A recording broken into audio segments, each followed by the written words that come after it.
जय गुरु जी। संगत जी, आज मैं आप सबसे जो सत्संग शेयर करने जा रही हूँ, उसमें गुरु जी ने मुझे भरोसा दिलाया कि वो हर समय मेरे साथ हैं और मेरे परिवार की रक्षा कर रहे हैं।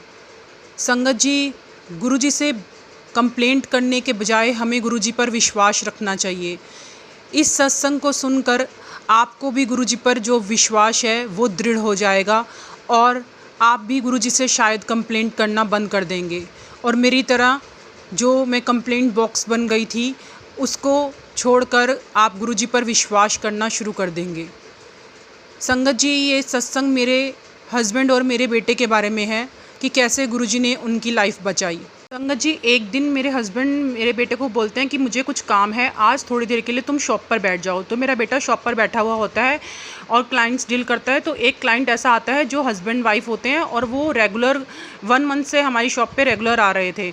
तो एक दिन वो बेटे के सामने आते हैं और उसको थोड़ी देर के बाद उनकी वाइफ बोलती है कि बेटा ज़रा ये चेक करना कि हमारे अकाउंट में कितनी पेमेंट आई है, ये गूगल पे पर ज़रा चेक कर दो कि इनके अकाउंट में कितना बैलेंस है। तो मेरे बेटे ने बताया आंटी 250 रुपीज़ है।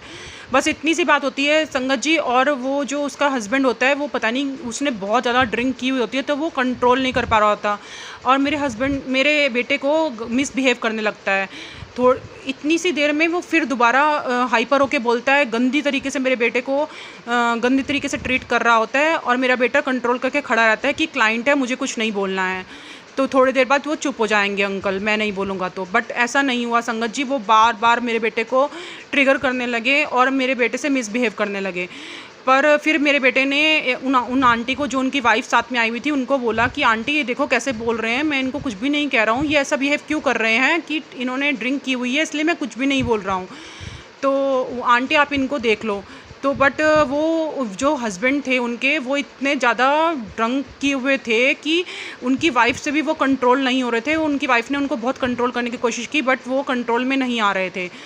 अब वो मेरे बेटे पे अटैक करने की कोशिश करते हैं और हाथ उठाकर बोलते हैं कि ये ठाकुर का हाथ है और अगर तुम्हें पड़ गया ना तो तुम यहीं बेहोश हो जाओगे।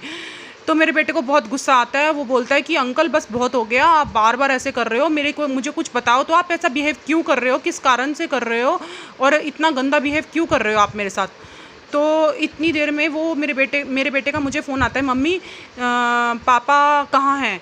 तो मैंने बोला कि शॉप पर ही आ रहे होंगे, कि मे बी उनका काम हो गया होगा और शॉप पर ही आ रहे होंगे, क्यों क्या हुआ। तो मुझे कुछ नहीं बताता और बस मुझे पीछे से उसके फ़ोन पे ही आवाज़ आती है कि गंदी तरीके से वो चिल्ला रहा होता है और कहता है कि बस ऐसा कुछ बोल रहा होता है। तो मुझे कुछ ऐसा फ़ील होता है कि कुछ शॉप पर कुछ गलत हुआ है और वो फ़ोन में बार बार उसको मिलाने की कोशिश करती हूँ बट मेरा बेटा फ़ोन नहीं उठाता। तो मुझे घबराहट होने लगती है। मैं गुरुजी के पास आके बैठती हूँ। मैंने कहा गुरुजी कि कुछ भी हो आप ही देख लेना क्या हुआ है वहाँ पर, मुझे समझ में नहीं आ रहा बट आप ही रक्षा करना। इतने में मैं अपने हस्बैंड को फ़ोन मिला रही होती हूँ बट वो फ़ोन नहीं उठ रहा होता और मेरे जो हस्बैंड हैं वो मे बी तब तक शॉप पर पहुंच जाते हैं। मेरे हस्बैंड जाके देखते हैं कि वो क्लाइंट बहुत गंदी तरीके से मेरे बेटे से बिहेव कर रहा होता है और फिर उसके बाद वो थोड़ी देर में मेरे हस्बैंड से इतनी हाथापाई करने लगता है और मेरे हस्बैंड और बीच में हमारे जो क्लाइंट आया हुआ था उसके बीच में एक फ्रिज का फासला था बस जस्ट। थोड़ी देर में वो मेरे हस्बैंड पर पीछे एक थैली खड़ी होती है, उसमें से चाकू उठा के लाते हैं और चाकू मेरे बेटे की तरफ उठाते हैं और मेरे हस्बैंड जो हैं वो बीच में आ जाते हैं और इस कारण वो चाकू मेरे हस्बैंड को लग जाता है। बट लकीली वो जो चाकू होता है वो धार वाला नहीं होता, जो ठेली से वो सामने वाले ठेली से वो उठा के लाया होता है और वो चाकू मेरे हस्बैंड को कम से कम एक हाथ पर 9 जगह मारता है। बट संगत जी, ये गुरुजी थे जिन्होंने मेरे हस्बैंड की जान बचाई। नहीं तो संगत जी उस दिन वो मेरे बेटे पर भी अटैक कर देता और मेरे बेटे को उसने चाकू मारने की कोशिश की और प्लस मेरे हस्बैंड को भी चाकू मारने की कोशिश की।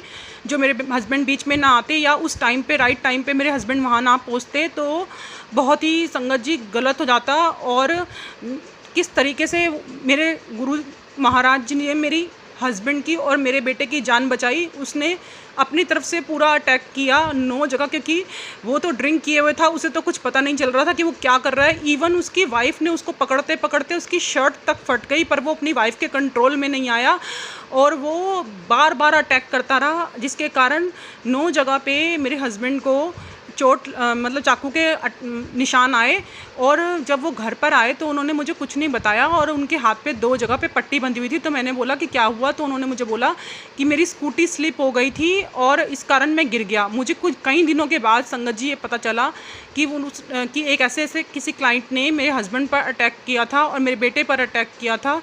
और उसके बाद उन्होंने पुलिस कंप्लेंट की और उनकी वाइफ बहुत ज़्यादा वो माफ़ी मांगने लगी मेरे हस्बैंड से और गिड़गिड़ाने लगी कि नहीं, मेरे हस्बैंड को प्लीज़ कंप्लेंट वापस ले लो। तो मेरे हस्बैंड ने फिर बाद में कंप्लेंट भी वापस ले ली। पर गुरुजी ने उस टाइम पे, मैं संगत जी आपको सिर्फ इतना बताना चाहती हूँ कि गुरुजी ने किस तरीके से मेरे हस्बैंड और मेरे बेटे की जान बचाई। सिर्फ 2 जगह, उसने तो अपनी तरफ से 9 जगह अटैक किया, पर सिर्फ एक लाइन के निशान आए बस सिर्फ मेरे हस्बैंड के हाथ में, और 2 जगह जो ज़्यादा निशान थे वो 2 जगह पे ज़्यादा अटैक किया हुआ था। तो पर संगत जी आप देख सकते हो कि कितनी बड़ी सिचुएशन में से कितने बड़े तरीके से गुरुजी ने हमारे परिवार की, मेरे परिवार की रक्षा की। संगत जी इस तरीके से गुरुजी बार बार हम सबको कहाँ कहाँ रक्षा कर रहे होते हैं, हमें सबको खुद भी नहीं पता। संगत जी ये बात अभी मुझे पता नहीं थी कि ये सब कुछ हुआ है। उस बीच में पहले ही एक दिन ऐसा हुआ था कि मेरे हस्बैंड के साथ में कुछ इश्यूज़ चल रहे थे और उनको कुछ प्रॉब्लम आई, जिसके कारण मैं गुरुजी के स्वरूप के आगे बैठकर कंप्लेंट करने लगी। गुरुजी आप कुछ भी नहीं देख रहे हो, आप कुछ भी नहीं कर रहे हो, आपके सामने हमारे साथ प्रॉब्लम्स बढ़ती जा रही हैं पर आप हमारी हेल्प नहीं कर रहे हो। गुरुजी क्यों नहीं कर रहे हो? मैं उस दिन गुरुजी के सामने बैठकर बहुत रोई। तो संगत जी आप विश्वास करोगे, मुझे उसके बाद ये चाकू वाला इंसिडेंट पता चला कि जब मेरे हस्बैंड ने मुझसे शेयर किया, और उसी दिन जब मुझे ये चाकू वाला इंसिडेंट पता चला उसके 2 दिन के बाद ही, 2 या 3 दिन, मुझे अभी एक्चुअल में अच्छे से याद नहीं है, मेरे सामने गुरुजी ने एक ऐसी पोस्ट लाके शेयर कर दी जो मैं अभी आपको जो मैंने स्क्रीनशॉट उस पोस्ट का लिया हुआ है वो मैं आपसे शेयर करूँगी संगत जी, कि गुरुजी ने मुझे दिखाया कि गुरुजी ने कैसे मेरे हस्बैंड को और किस तरीके से उस इंसिडेंट से बाहर निकाला था और गुरुजी ने कैसे हमारी हेल्प की थी, और कैसे बड़ा कोई संकट मेरे परिवार पर था जो गुरुजी ने बहुत अच्छे तरीके से टाला। और मैं बैठकर यहाँ पर कंप्लेंट कर रही हूँ कि गुरुजी आप देख नहीं रहे हो। तो मुझे बाद में इतना गंदा फील हुआ संगत जी कि जब मैंने देखा कि गुरुजी ने वही टी शर्ट जो मेरे हस्बैंड ने उस दिन, जिस दिन मेरे हस्बैंड के साथ कुछ गलत हुआ था, तो उस दिन मेरे हस्बैंड ने सेम टी शर्ट पहनी हुई थी। और मुझे गुरुजी ने जो पोस्ट दिखाई उसमें गुरुजी वही टी शर्ट पहन कर बैठे हुए थे। और संगत जी मैं बहुत ज़्यादा इमोशनल हो गई।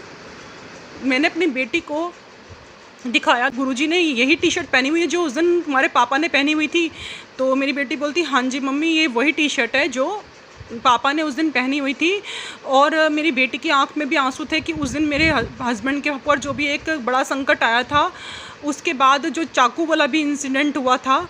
और मैं बार बार गुरुजी से कंप्लेंट कर रही हूँ कि गुरुजी आप हमारा साथ नहीं देते हो, आप देख नहीं रहे हो गुरुजी। और गुरुजी ने बताया कि देखो मैं तुम्हारे हस्बैंड के साथ था, तुम बार बार प्रार्थना कर रही थी कि गुरुजी मेरे हस्बैंड का ध्यान रखना, गुरुजी मेरे हस्बैंड का ध्यान रखना, और मैं तो हर पल उनके साथ था। तो संगत जी आप गुरुजी पे अगर आपके मन में हल्का सा भी डाउट आता है या आप परेशान सिचुएशन में होते हैं, तो आप ये मत समझें कि गुरुजी साथ नहीं दे रहे हैं। गुरुजी हर समय, हर पल, हर सिचुएशन में हमारे साथ हैं, पर हमारे कर्म हैं जो हमें काटने ही पड़ते हैं। इसलिए कष्ट के रूप में कुछ ना कुछ हमें काटना पड़ेगा संगत जी, कुछ ना कुछ हमें ऐसे कष्ट, जो गुरुजी कहते हैं कि 10% तो तुम्हें ही भुगतना है ना, तो वो कर्म तो हमें ही संगत जी भुगतने हैं। और वो हमारे सामने किसी ना किसी रूप में आएंगे, कभी फाइनेंशियली क्राइसिस के रूप में, कभी किसी रूप में, कभी किसी रूप में, कभी शारीरिक कष्ट के रूप में। तो वो संगत जी हमें खुद ही भुगतने हैं। गुरुजी उसमें कहते थे कि मैं 90% मैं कट देवांगा, पर 10% ते संगत जी सानू ही कटने। इसलिए गुरुजी पे पूरा भरोसा रखें संगत जी। गुरुजी हर समय हमारे साथ हैं। हम अगर गुरुजी से कुछ भी अरदास करते हैं, चाहे वो अरदास पूरा होने में कुछ टाइम लगाए, चाहे वो चाहे हमें ऐसा लगे कि गुरुजी हमारे साथ नहीं हैं, पर आप यकीन माने संगत जी, गुरुजी कुछ ना कुछ ऐसा दिखा देंगे जिससे आपको भी यकीन आएगा कि गुरुजी हमारे साथ हैं और हर पल हर क्षण हमारा साथ दे रहे हैं। और संगत जी, मैं गुरुजी से माफ़ी मांगती हूँ कि मैंने इतना ज़्यादा उनके ऊपर ऐसा सोचा कि गुरुजी साथ नहीं दे रहे हैं। गुरुजी हर पल साथ दे रहे थे। शुक्राना गुरुजी, शुक्राना, लख लख शुक्राना मेरे महाराज। मेरे गुरु महाराज हर समय मेरे साथ थे और मेरे को समझ में नहीं आ रहा था, पर गुरुजी ने मुझे वो पोस्ट दिखाकर, वो टी शर्ट खुद पहनकर दिखाकर ये यकीन दिलाया कि वो हर समय मेरे पति के साथ थे और हर समय उनका साथ दे रहे थे और उनके साथ ही थे, इसलिए मुझे डरने की ज़रूरत नहीं थी बिल्कुल भी। और पर संगत जी, जब कष्ट आता है तो समझ में नहीं आ रहा होता और हम कुछ भी कंप्लेंट्स गुरुजी से कर देते हैं। तो गुरुजी मुझे माफ़ करना कि मैंने वो सोचा।